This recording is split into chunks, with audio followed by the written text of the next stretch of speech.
الحمد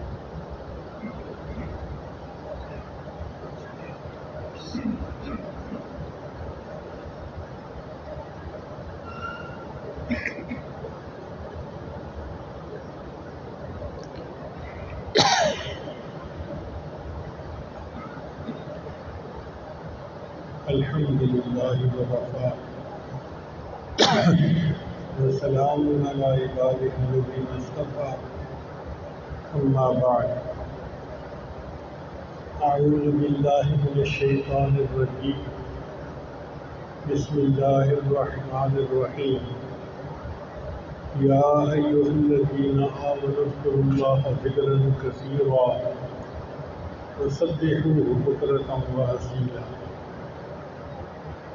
سبحان ربک رب العزة عما یصفون وسلام علی المرسلین والحمد للہ رب العالمین اللہم صل علی سیدنا محمد وعلی آل سیدنا محمد وبارک وسلم۔ ذکر کا لفظ قرآن مجید میں کئی جگہ استعمال ہوا ہے۔ ایک معنی اس کا ہے اللہ کا قرآن، انا نحن نزلنا الذکر وانا لہ لحافظون، ہم نے ہی اس نصیحت نامے کو نازل کیا اور اس کی حفاظت کے لیے ہمیں ذمہ دار ہے۔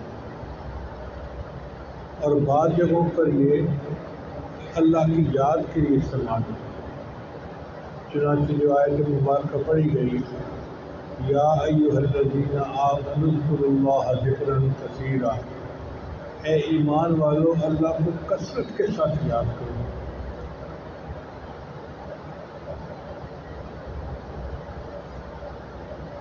ایک ایسا عمل ہے کہ اللہ تعالیٰ ہمیں حکم فرما رہے ہیں کہ ایمان والو اللہ کو کثرت کے ساتھ یاد کرو۔ اب یہ ذکر ہماری غذا ہے۔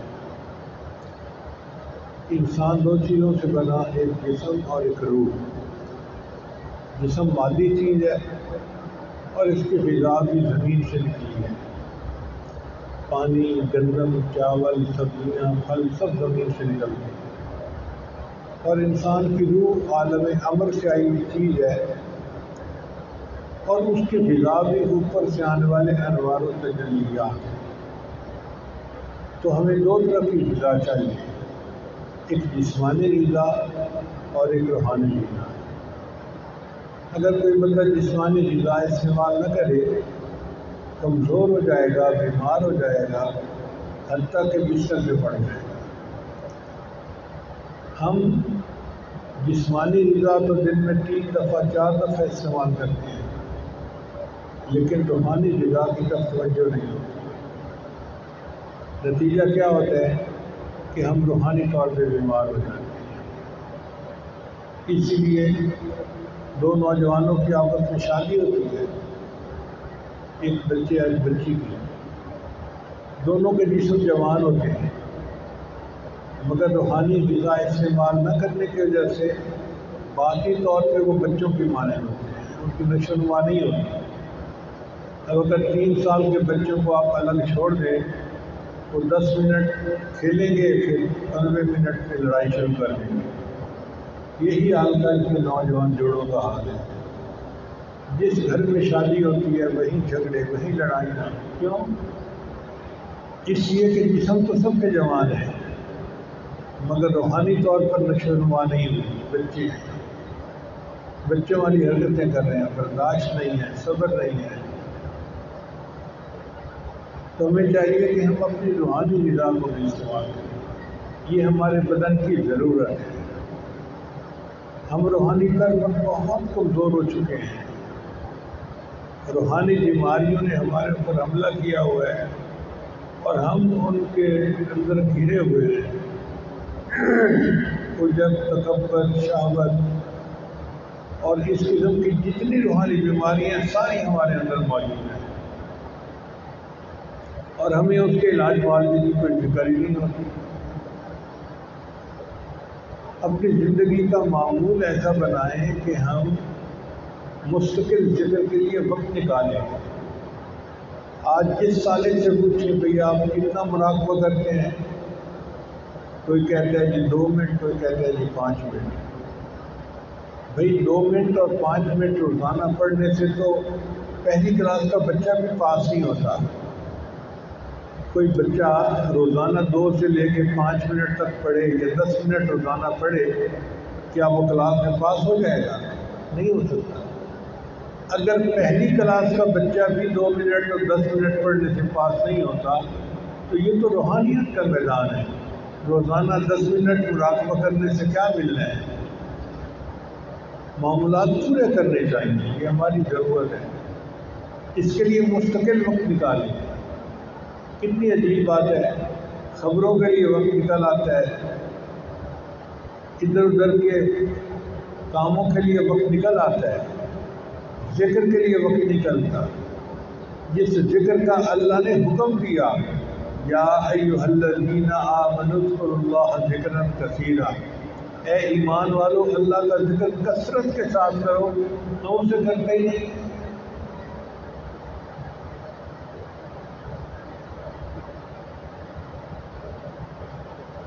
بات ہے اہمیت کی، جس کام کو ہم اہم سمجھتے ہیں اس کے لیے ٹائم نکل آتا ہے، چونکہ ذکر کی اہمیت دل میں نہیں ہے، اس لیے ٹائم نہیں نکلتا۔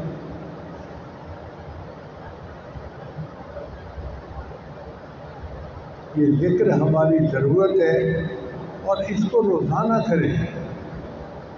ہم نے بعض لوگوں کو دیکھا روزانہ اخبار پڑھتے ہیں۔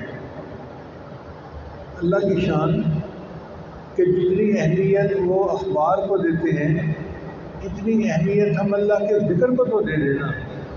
روزانہ 10 منٹ 15 منٹ آدھا گھنٹہ ضرور مصلی پہ بیٹھیں کہ یہ تو مجھے بیٹھنا ہی ہے۔ صبح و شام یہ معمول پکا کریں۔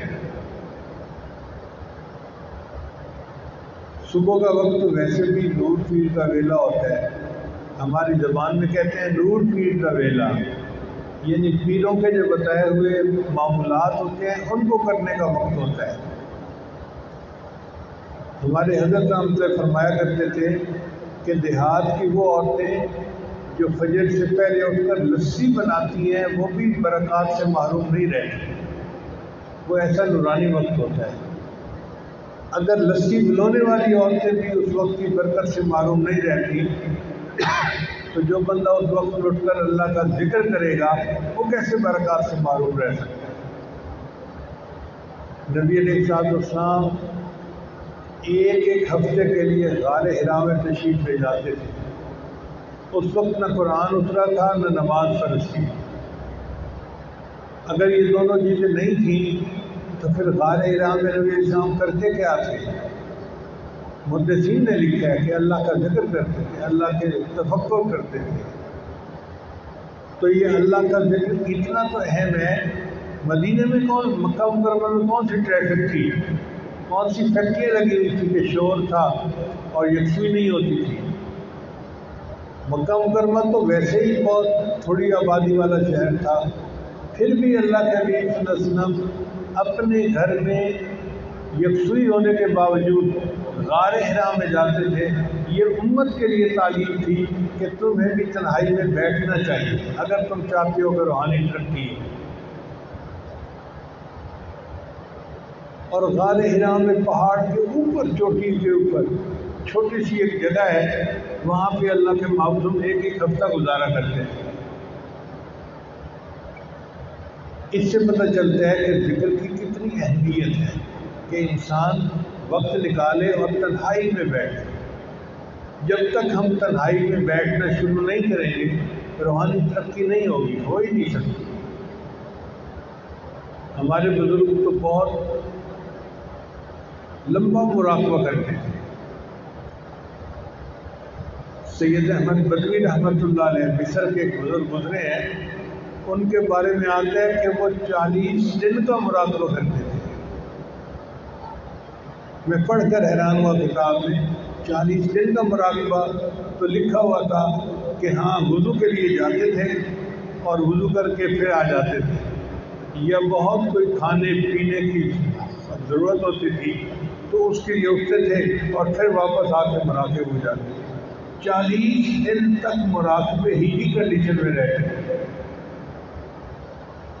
اور ان کا چہرہ اتنا منور ہو گیا تھا ذکر کی وجہ سے کہ لوگ ان کے چہرے کو دیکھ ہی نہیں سکتے تھے، تو وہ اپنے چہرے پہ نقاب کیا کرتے تھے۔ ان کے خادم نے ایک مرتبہ انہیں کہا کہ اتنا عرصہ ہو گیا آپ کی خدمت کرتے ہوئے، مجھے تو چہرہ دکھا دیجیے۔ چنانچہ انہوں نے چہرے سے نقاب ہٹایا، ان کا خادم بے ہوش ہو گیا، وہ ان انوارات کو برداشت نہیں کر سکا۔ جیسے موسیٰ علیہ السلام نے جب اللہ کا دیدار کیا، اس کے بعد ان کے چہرے پہ اتنا نور تھا کہ لوگ ان کو دیکھ ہی نہیں سکتے تھے۔ یہی حال سید احمد بدوی کا ہو گیا تھا۔ تو اگر وہ لوگ 40 دن مراقبہ کرتے تھے، بھئی ہم 40 منٹ کا مراقبہ تو کر لینا، یہ بھی تو ہماری روحانی غذا ہے۔ اور اس کو ایک اور طرح سے بات سمجھیں کہ آپ دنیا میں کسی بڑے سے ملنا چاہیں، آپ کو ویٹ کرنا پڑے گا۔ مثلاً آپ شہر کے ڈی سی او کو ملنا چاہیں تو ایسا نہیں کہ آپ جائیں اور جا کے ان کے سامنے پیش ہو جائیں۔ آپ جائیں گے تو وہاں کے جو لوگ ہیں وہ آپ کو ایک جگہ بٹھائیں گے، اور جب آفیسر فارغ ہوں گے تب آپ کی ملاقات کروائیں گے۔ تو ضلعی سطح کے آفیسر کو ملنے کے لیے 5 منٹ 7 منٹ انتظار کرنا پڑتا ہے، اور اگر کوئی اس سے بڑا آفیسر ہو تو اس سے زیادہ انتظار ہے، اور اگر کوئی ملک کا وزیر اعظم صدر ہو تو اس سے بھی زیادہ انتظار ہے۔ جتنا آفیسر بڑا ہوتا جائے گا انتظار لمبا ہوتا جائے گا، مہینہ اپوائنٹمنٹ لینے میں لگ جاتا ہے، پھر جا کے ٹائم ملتا ہے جو بڑے لوگ ہوتے ہیں۔ اب آپ سوچئے کہ ہم نے کائنات کے پروردگار اور مالک الملک سے ملاقات کرنی ہے تو ہمیں اس کے لیے کتنا انتظار کرنا پڑے گا؟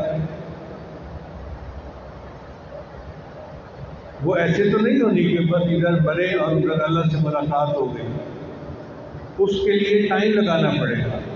تو جب ہم روزانہ مراقبہ کرتے ہیں تو آپ یہ سمجھا کریں کہ میں نے اپنے رب کا دیدار کرنا ہے، میری ویٹنگ ہونی ہے قیامت کے دن، اور اس کے لیے یہ انتظار کا وقت میں یہاں گزار رہا ہوں۔ دنیا میں انتظار کا وقت گزار کے جائیں گے، جیسے ہی قیامت کا دن آئے گا اللہ کا دیدار ہو جائے گا۔ حدیث مبارکہ میں آتا ہے اللہ تعالیٰ قیامت کے دن اپنی ساکھ کی تجلی فرمائیں گے، یوم یکشف عن ساق۔ مفسرین نے لکھا ہے کہ اللہ اپنی ٹڈلی کی تجلی کیوں فرمائیں گے؟ اس لیے کہ جب کوئی بڑا سامنے ہو نا تو اس کے سامنے آنکھ اٹھا کر دیکھنے سے انسان مرعوب ہوتا ہے، تو اس وقت تو سب کی آنکھیں نیچی ہوں گی۔ اب جب آنکھیں نیچی ہیں تو وہ چہرے کی طرف دیکھ نہیں سکیں گے، اللہ تعالیٰ ساکھ کی تجلی فرمائیں گے، کیونکہ نیچے نظر ہے تو ساکھ پہ نظر پڑنا نسبتاً آسان ہے، اور جب ساکھ کی تجلی ہوگی تو ساری مخلوق جو ہے وہ سجدے میں پڑ جائے گی، سوائے ان کے جو دنیا میں بے نمازی ہوں گے، جو دنیا میں بھی اللہ کے سامنے سجدہ ریز نہیں ہوتے ہوں گے، وہ سجدہ کرنا بھی چاہیں گے تو ان کی کمر سیدھی ہو جائے گی، وہ سجدہ نہیں کر سکیں، محروم ہو جائیں گے۔ اب آپ سوچئے وہ کیسا وقت ہوگا کہ اللہ دیدار کروائیں گے اور بندہ ان کے دیدار کے وقت ان کو سجدہ کر رہا ہوگا، مگر یہ لذت اس کو نصیب ہوگی جو دنیا میں سجدے کی لذت پانے کی کوشش کرے گا۔ اس لیے اللہ نے 5 وقت نماز فرض کی کہ ہم دن میں 5 مرتبہ اللہ کے اس دیدار کے تصور کو روز بنایا کریں۔ اس کی مثال ایسے ہی ہے کہ لڑکی کی شادی ہونی ہوتی ہے نا تو وہ دن میں درجنوں دفعہ اپنے آپ کو دلہن بنا سوچتی ہے، میں یوں دلہن بنوں گی، یوں شادی ہوگی، یوں ہوگا، تصور میں رہتی ہے۔ اللہ بھی یہی چاہتے ہیں کہ میرے بندے تم نے میرا دیدار کرنا ہے، مجھ سے ملاقات کرنی ہے، تم دن میں 5 مرتبہ اس کا تخیل کر لیا کرو، سوچ لیا کرو۔ چنانچہ ہم نماز پڑھتے ہیں تو ہمیں نماز ایسے پڑھنی چاہیے جیسے ہم اللہ کو دیکھ رہے ہیں، حالانکہ ہم دیکھ تو نہیں سکتے دنیا میں، مگر تصور کی بات ہے نا۔ نبی صلی اللہ علیہ وسلم نے فرمایا ان تعبد اللہ کانک تراہ، تم ایسے عبادت کرو جیسے تم اللہ کو دیکھتے ہو، فَإِن لَّمْ تَكُن تَرَاهُ فَإِنَّهُ يَرَاكَ، اور اگر تم یہ کیفیت حاصل نہیں کر سکتے اللہ کو دیکھنے والی تو کم از کم یہ کیفیت ہو کہ اللہ تعالیٰ تمہیں دیکھ رہا ہے، یا تو مشاہدہ ہونا چاہیے، اگر مشاہدہ نہیں تو مراقبہ ضرور ہونا چاہیے۔ اب یہ نماز کی کیفیت اگر میں دنیا میں حاصل ہو جائے تو بس پھر ہمارے لیے آخرت کا دیدار آسان ہو جائے گا۔ بہت سارے دوست یہ سوچتے ہیں کہ جی نماز میں کیفیت نہیں بنتی۔ بھائی ذہن میں رکھیں کہ نماز کی کیفیت نماز سے باہر بنانی پڑتی ہے، تب نماز میں وہ حاصل ہوتی ہے۔ اس کی مثال یوں سمجھیں، ایک آدمی باکسنگ کا مقابلہ طے کر لیتا ہے، اب اس کے لیے اس کو رنگ سے باہر پریکٹس کرنی پڑتی ہے۔ کبھی وہ جاگنگ کر رہا ہے، کبھی وہ مکے مار رہا ہے ایک پلو کو، اور کبھی کچھ کر رہا ہے، کبھی کچھ کہہ رہا ہے۔ کوئی پوچھے میاں تم کیا کر رہے ہو؟ کہتے ہیں جی میں پریکٹس کر رہا ہوں تاکہ مقابلے میں ون کر سکوں۔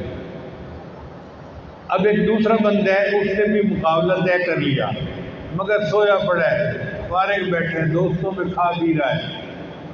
بھئی تم تیاری نہیں کر رہے، اور جی رنگ میں جاؤں گا تو دیکھی جائے گی۔ اب جس نے پریکٹس نہیں کی وہ رنگ میں داخل ہو کے کیا پرفارم کرے گا؟ وہ تو اگلے کا ایک مکہ ہی برداشت نہیں کر سکے گا۔ باہر جس نے پریکٹس کی ہوگی رنگ کے اندر وہ پرفارم کر سکے گا۔ اسی طرح ہم باہر جتنا اللہ کا ذکر کریں گے اتنا نماز کے اندر جاتے ہی ہم یکسوئی سے نماز پڑھ سکیں گے۔ اب اللہ والوں کے بارے میں آتا ہے کہ وہ ایسی نماز پڑھتے ہیں کہ دنیا سے بے خبر ہو جاتے ہیں۔ اس کی وجہ کیا کہ نماز کے علاوہ بھی ان کی یکسوئی ہوتی ہے اللہ کی طرف، دھیان ہوتا ہے اللہ کی طرف، تو 80-90% تو ان کی پہلے توجہ بنی ہوتی ہے۔ جب اللہ اکبر کہہ کے نماز کی نیت کرتے ہیں تو ان کی نیت کامل ہو جاتی ہے، یکسوئی کامل ہوتی ہے، اور پھر وہ یکسو ہو کے اللہ کی نماز پڑھتے ہیں۔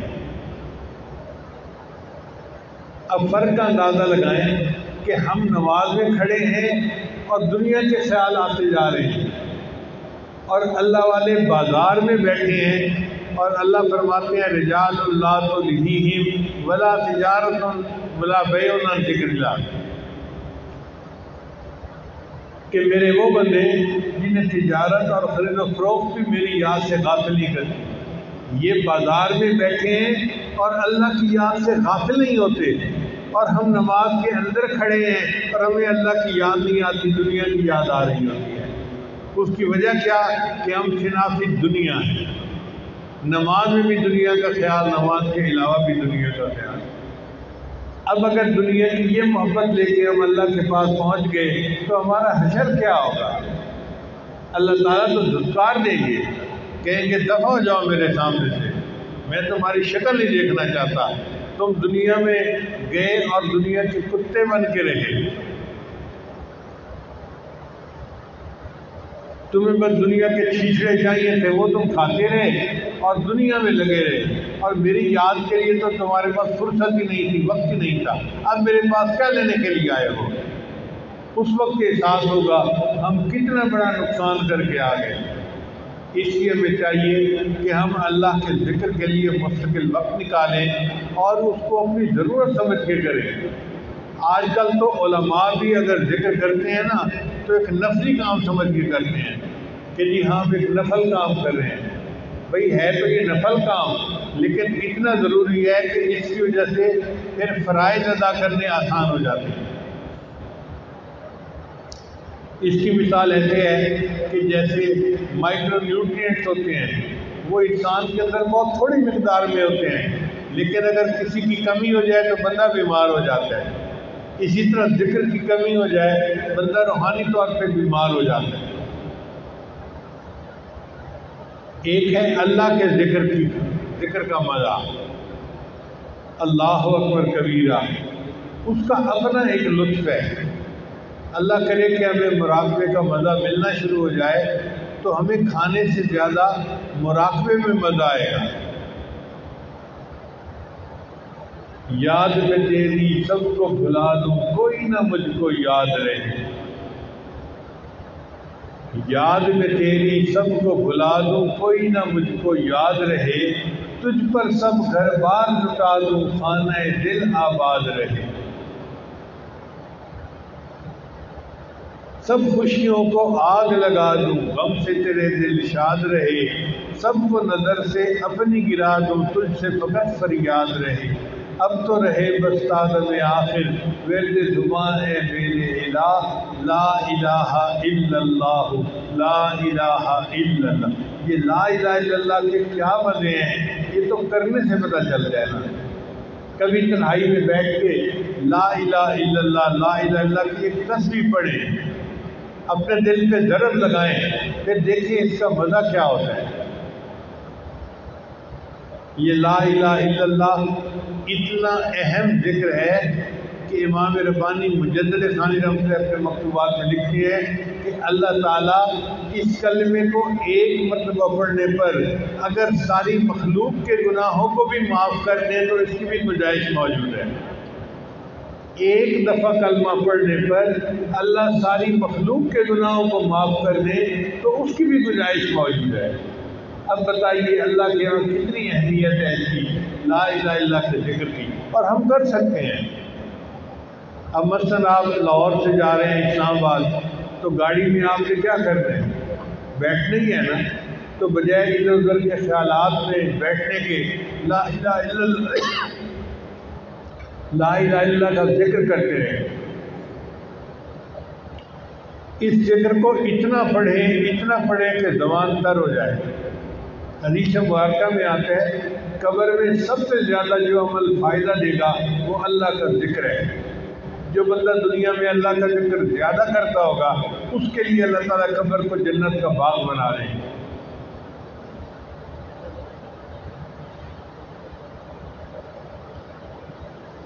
کتابوں میں عجیب و غریب واقعات لکھے ہوئے ہیں۔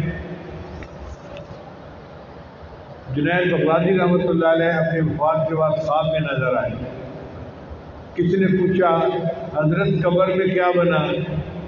فرمانے لگے کہ میرے پاس ملک الموت آئے، میرے پاس منکر نکیر آئے تھے اور آ کر مجھ سے پوچھنے لگے من ربک، تیرا رب کون ہے؟ تو آپ نے کیا جواب دیا؟ کہنے لگے میں نے ان کو جواب یہ دیا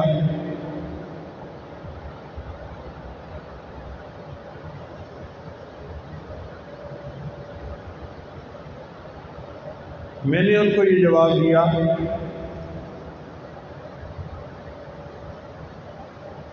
کہ میں نے زمین کے اوپر پوری زندگی اپنے رب کو یاد کیا ہے،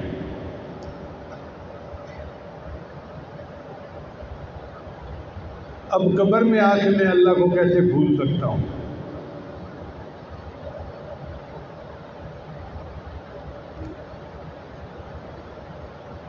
واجد بستامی رحمۃ اللہ کسی کو خواب میں نظر آئے، حضرت قبر میں کیا بنا؟ فرمانے لگے کہ مجھ سے منکر نکیر نے پوچھا من ربک، تیرا رب کون ہے؟ تو میں نے جواب دیا میرا رب وہی ہے جس نے فرشتوں کو حکم دیا تھا کہ آدم علیہ السلام کو سجدہ کرو۔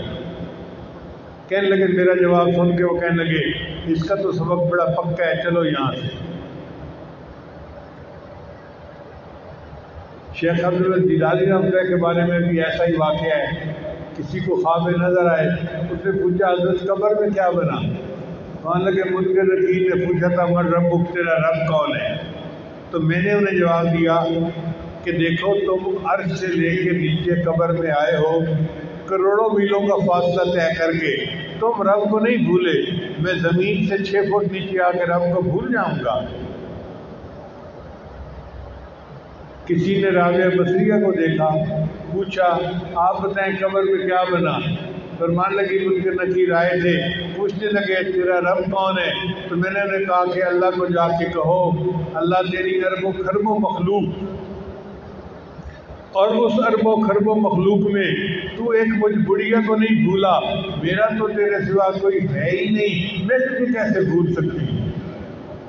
تو جب یہ کیفیت دل میں آ جائے نا کہ اللہ تیرے سوا تو میرا کوئی ہے ہی نہیں، تو پھر بندے کا اللہ سے تعلق صحیح بنتا ہے۔ اس لیے ذکر کو کثرت کے ساتھ کریں کہ اللہ تعالیٰ کی یاد ہمارے دل میں بیٹھ جائے۔ اللہ نے کثرت کا حکم فرمایا ہے اور ہم قلیل بھی نہیں کرتے۔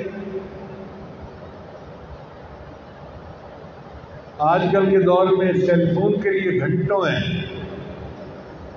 دوستوں سے بات کرنے کے لیے گھنٹوں ہیں۔ عجیب بات ہے، جس چہرے کو دنیا دیکھتی ہے اس چہرے کو ہم روزانہ دھوتے ہیں اور اس چہرے کو روزانہ جو ہے صاف کرتے ہیں، اور جس دل کو اللہ نے دیکھنا ہے اس دل کو صاف کرنے کی فرصت نہیں ملتی۔ یہ مراقبہ کیا ہے؟ یہ اپنے دل کو صاف کرنے کا ایک طریقہ ہے۔ حدیث مبارکہ میں اللہ فرماتے ہیں، نہیں، نبی علیہ السلام نے ارشاد فرمایا، ان اللہ لا ينظر الى صورکم، اللہ نہیں دیکھتا تمہاری شکل و صورتوں کو، ولا الى اموالکم، اور اللہ نہیں دیکھتا تمہارے مال پیسے کو، ولکن ينظر الى قلوبکم واعمالکم، اللہ دیکھتا ہے تمہارے دلوں کو، تمہارے اعمال کو۔ تو اللہ نے تو ہمارے دل دیکھنے ہیں اور دل کو صاف کرنے کی فرصت ہی نہیں ملتی۔ آپ بتائیے، کیا یہ ہمارا دل اللہ کے سامنے پیش کرنے کے قابل ہے؟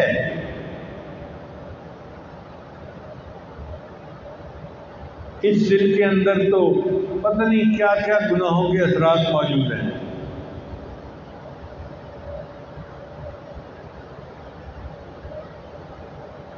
محترم جماعت، ہم اللہ کے ساتھ جھوٹ نہیں بول سکتے، سچی بات ہے، ہمارے دل اللہ کے سامنے پیش ہونے کے قابل نہیں ہیں۔ کاش کہ ہم اس دل پر محنت کرتے اور اس دل کو اللہ کے دکھائے جانے کے قابل بنا سکتے۔ ایک عورت اپنے گھر میں روزانہ 2 گھنٹے صفائیوں میں لگا دیتی ہے، پوچھے کیوں ایسا کرتی ہو؟ کہ جی اگر گھر گندا ہو تو میرا خامد ناراض ہوتا ہے۔ بھئی اگر گھر گندا ہو اور خامد ناراض ہوتا ہے تو دل بھی تو اللہ کا گھر ہے نا، جب دل گندا ہوتا ہے تو اللہ ناراض ہوتے ہیں کہ میرے بندے تو نے میرے گھر کو صاف کیوں نہیں کیا۔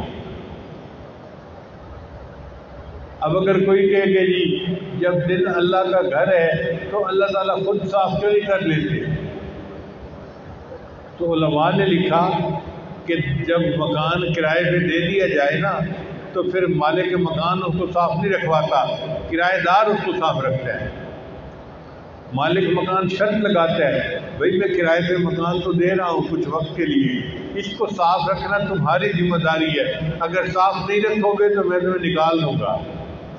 تو اللہ نے اس دل پر اختیار دنیا میں ہمیں دیا ہے، اور یہ بھی فرمایا میرے بندو اس دل کو صاف کر لو، اگر تم صاف نہیں کرو گے تو میں پھر اس دل کو قبول نہیں کروں گا۔ شریعت کا حکم ہے کہ اگر کسی کمرے کے اندر زندہ کی تصویر ہو، جاندار کی، تو وہاں رحمت کا فرشتہ نہیں آتا۔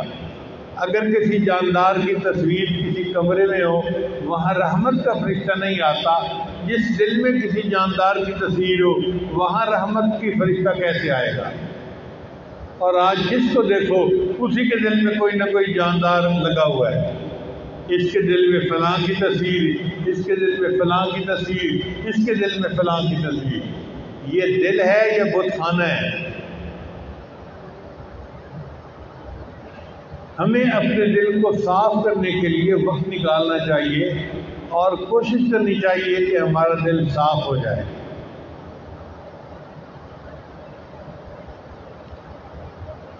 جب کثرت سے ذکر کریں گے تو اللہ کی یاد غالب آئے گی، ایسی غالب آتی ہے کہ بندہ اپنے آپ کو بھول جاتا ہے۔ اس کو کہتے ہیں فنا فی الذکر، ذکر میں بندہ فنا ہو جائے۔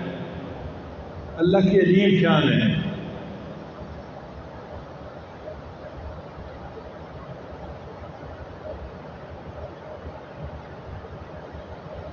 بہت پہلے وقت کی بات ہے، حبیب اللہ اس وقت بہت چھوٹا تھا، شاید نافع سے بھی چھوٹا تھا، بیمار ہو گیا۔ تو میں اس کو اپنی گلی میں ایک ڈاکٹر صاحب تھے، ان کے پاس لے کے گیا دکھانے کے لیے، بچہ تھا۔ تو جب میں نے دکھایا تو ڈاکٹر صاحب نے مجھ سے پوچھا جی بچے کا نام کیا ہے؟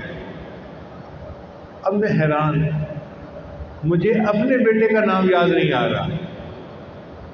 میں 1 منٹ تو سوچتا رہا، پھر میں نے کہا ڈاکٹر صاحب اس کا نام عبداللہ لکھ لیں۔ اپنے بیٹے کا نام میں عبداللہ لکھوا کے آیا کیونکہ مجھے نام یاد ہی نہیں آ رہا تھا۔ تو جب انسان کثرت سے ذکر کرتا ہے نا تو یوں دل اللہ کی طرف متوجہ ہوتا ہے کہ اللہ کی سوا کوئی اور چیز یاد ہی نہیں آتی، دھیان ہی نہیں جاتا۔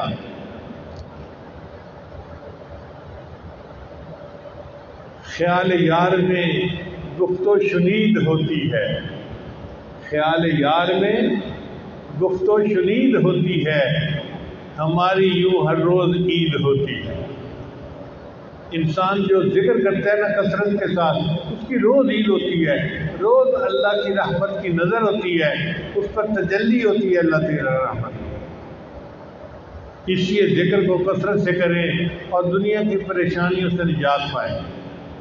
آج کل جس بندے کو آپ دیکھ رہے پریشانیوں میں پھنسا ہوا ہے، آزمائشوں میں پھنسا ہوا ہے، اب اس کا ایک ہی حل ہے کہ ہم اللہ کو یاد کریں، نہ دنیا سے، نہ دولت سے، نہ گھر آباد کرنے سے تسلی دل کو ہوتی ہے، خدا کو یاد کرنے سے۔ اللہ کو یاد کرے، اللہ کی یاد سے دل کو سکون ملے گا، دل کو تسلی ملے گی اور اللہ کے یہاں انسان عزت پائے گا۔ چنانچہ نبی اسلام نے ارشاد فرمایا کہ سب سے بہتر عمل جو قبر میں انسان کے کام آتا ہے وہ اللہ کا ذکر ہے۔ کثرت کے ساتھ اللہ کا ذکر کرنے والے قبر کے اندر بڑے آرام میں ہوں۔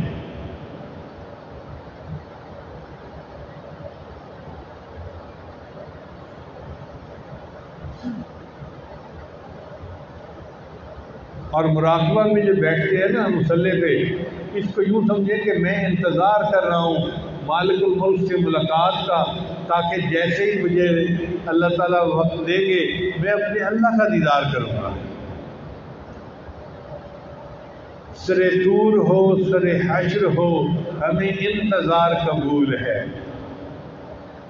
سر طور ہو سر حشر ہو ہمیں انتظار قبول ہے، وہ کبھی ملے وہ کہیں ملے، وہ کبھی صحیح وہ کہیں صحیح۔ اے اللہ آپ اپنے دیدار کا وعدہ تو کریں، کہاں کریں گے، ہم انتظار کرنے کے لیے تیار ہیں۔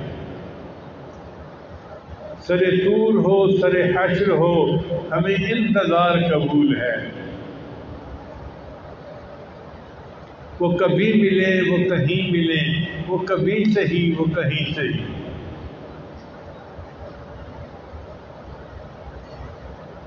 اب آج کل حرم کے سفر پر پابندیاں ہیں، بہت سارے عشاق جانا چاہتے ہیں مگر مجبوریوں کی وجہ سے نہیں جا سکتے۔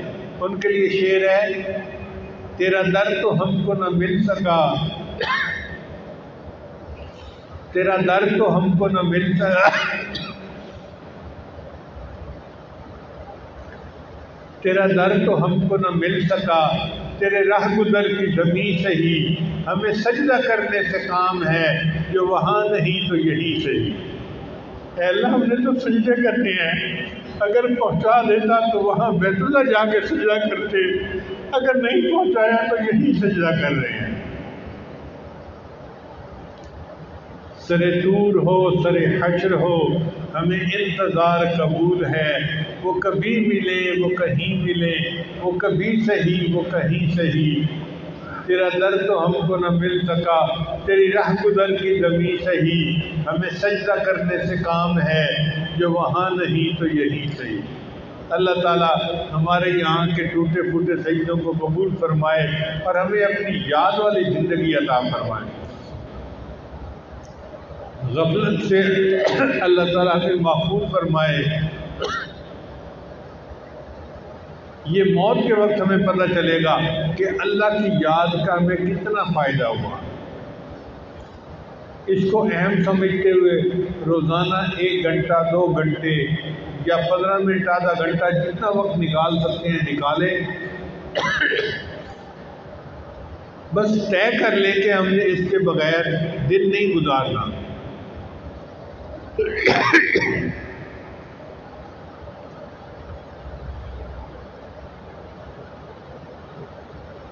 بہت سارے دوست احباب بیت کی نیت سے بھی آئے ہوئے ہیں تو توبہ کے کلمات پڑھائے جائیں گے.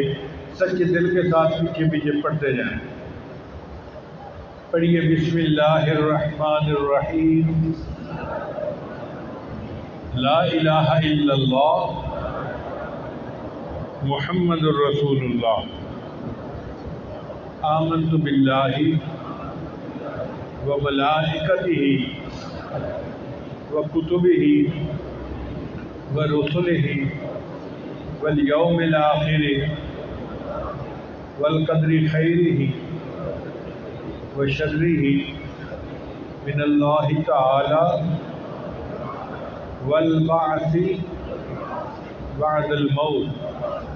آمنت باللہ کما ہوا باسمائہ و صفاتہ وقبلت جمیع احکامہ اقرار باللسان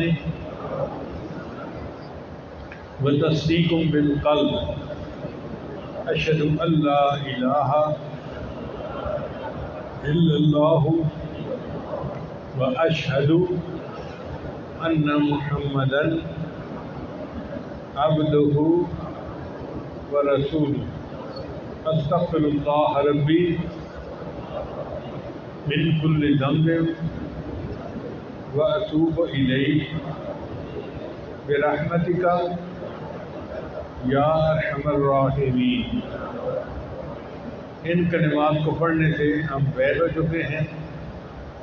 چند معمولات ہیں جن کو باقاعدگی سے کریں گے تو اللہ تعالیٰ دل کو منور کریں گے. ان میں پہلا عمل ہے 100 مرتبہ استغفار صبح شام پڑھنا. دوسرا عمل ہے 100 مرتبہ درود شریف صبح شام پڑھنا. تیسرا ہے قرآن مجید کی تلاوت روزانہ کرنا. ایک پارہ پڑھیں، آدھا پارہ پڑھیں، ایک پاؤ پڑھیں، ایک صفحہ پڑھیں ضرور، ناغہ نہیں ہونا چاہیے. چوتھا عمل ہے چلتے پھرتے ہر وقت دل میں اللہ کو یاد کرنا. اذکار وال دل یار وال، ہاتھ کام کاج میں مصروف اور دل اللہ تعالیٰ کی یاد میں مصروف. اور پانچواں عمل ہے مراقبہ. وہ ان سب کا لب لباب اور نچوڑ ہے. طریقہ بہت آسان ہے. جب نماز پڑھ کے فارغ ہوں تو اللہ سے لو لگا کے بیٹھیں کہ اللہ کی رحمت آ رہی ہے، میرے دل میں سما رہی ہے، میرے دل کی ظلمت اور سیاہی دور ہو رہی ہے اور میرا دل اللہ اللہ اللہ بول رہا ہے اور میں سن رہا ہوں.